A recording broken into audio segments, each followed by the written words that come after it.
Hello friends.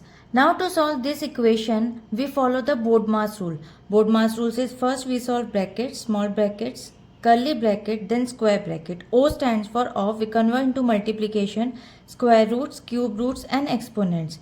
Then we solve D. D stands for division, M stands for multiplication, A stands for addition, S stands for subtraction. According to this BODMAS sequence, we'll break it down this expression by this step-by-step solution. Now this step 1, multiplication. Now you can see the left hand side part. According to BODMAS, we must perform the multiplication before addition. And we calculate the two products on the left hand side separately. First we calculate 70 multiplied by 7 is equal to 490. And then after the second of the product is 80 multiplied by 4 is equal to 320.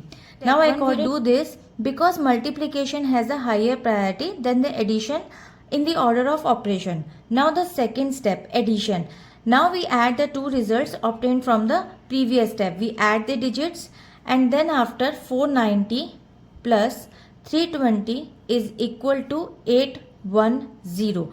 According to this step, this simplify the entire left hand side of the equation to a single value 810.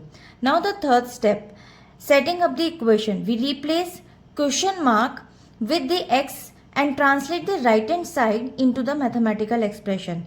So the expression says 810 is equal to x upon 100 and then multiplied by 9000. So now we do this to create an algebraic equation that allows us to isolate and solve for the unknown percentage. Now solving for the x, first simplify the right hand side by dividing by 9000 by the 100. So you cut it down the zeros.